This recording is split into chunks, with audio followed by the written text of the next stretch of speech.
अगला सवाल इसरार खान साहब की तरफ से है और इनका सवाल है एजुकेशनल लोन पर। ये अपनी बेटी के लिए उन्होंने मेंशन किया है, ये मेडिकल की स्टडीज के लिए एजुकेशनल लोन चाह रहे हैं। ये आपने लोन का मेंशन किया है 16 लाख का। ये कहाँ से कोर्स करना चाह रही हैं जो आपकी बेटी हैं? ये कहाँ कहीं अब्रॉड जाना चाह रही हैं क्या? MBBS के लिए है और लगभग यहाँ पर 18 लाख के करीब फीस होगी। आपने किस कॉलेज का मेंशन किया है इसरार साहब? कहाँ से आप बता रहे हैं कोर्स करना चाह रहे हैं? People's Medical College Bhopal. Okay, वहाँ एडमिशन हो चुका है? नहीं, अगर अभी होगा, अभी मेरिट नहीं बनी है, एग्जाम तो हो गया नीट का। ओके, रिजल्ट अवेटेड है। क्वालिफाई कर लिया है।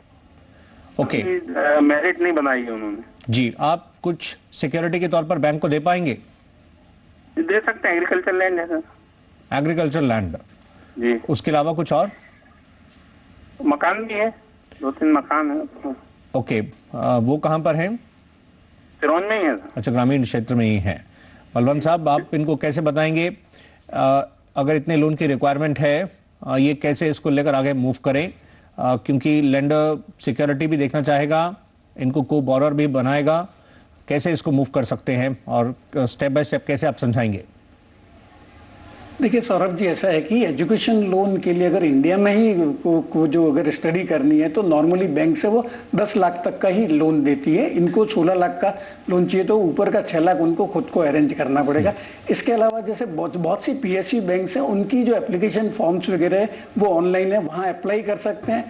जब अप्लाई करेंगे तब उनको जो कोर्स है उसकी डिटेल डालनी पड़ेगी, उनकी जो बेसिक KYC की डिटेल्स वगैरह है, प्लस उनको एक जहाँ पे एडमिशन हुआ है उसका प्रूफ देना पड़ेगा। तो ये जैसे बता रहे हैं कि मेरिट बनी है, जब तक कंफर्म एडमिशन नहीं होगा तब तक कोई भी लेंडर इनका जो एजुकेशन लोन है वो कंसीडर नहीं करेगा। इसके अलावा चूंकि 4 लाख तक तो जैसे बिना किसी सिक्योरिटी के एजुकेशन लोन मिल जाता है, इनको जैसे 10 लाख तक का लोन चाहिए तो इनको एक तो कोई ना कोई कोलेट्रल रखनी पड़ेगी। जैसे बता रहे हैं आपकी इनके पास में मकान वगैरह, तो वो मकान कोलेट्रल रख सकते हैं। इसके अलावा इनको वो को बोरोवर बना सकते हैं, या कोई भी ऐसा व्यक्ति जिसकी सफिशिएंट इनकम हो लोन के अनुपात में, उनको वो को बोरोवर बनाना पड़ेगा। इसके अलावा जो इनकी डॉटर है उनको भी अपनी अंडरटेकिंग देनी पड़ेगी, उनकी जो फ्यूचर इनकम है वो लेंडर को असाइन करनी पड़ेगी। और रेट ऑफ इंटरेस्ट वैसे 11% से 14% के आसपास है। मेरा सुझाव रहेगा कि ये जिस एरिया में रहते हैं वहां पे जो पब्लिक सेक्टर बैंक है या जहां ये बैंकिंग करते हैं, जिनके इनकी बैंकिंग रिलेशंस है, उनको अप्रोच करना चाहिए, तो उनको थोड़ा जल्दी प्रोसेस हो जाएगा। जी, जैसे यहाँ पर हम देखें इंडिया में स्टडीज के लिए 10 लाख तक का लोन पॉसिबल है, मैक्सिमम जो लिमिट है, अपर लिमिट यहाँ पर। और ये जो बता रहे थे सिक्योरिटी के तौर पर जो इनकी प्रॉपर्टी है वो रूरल बेल्ट में है, क्या उसको लेकर भी आगे मूव कर सकते हैं? मतलब उसको लेकर लेंडर्स क्या कंफर्टेबल रहते हैं?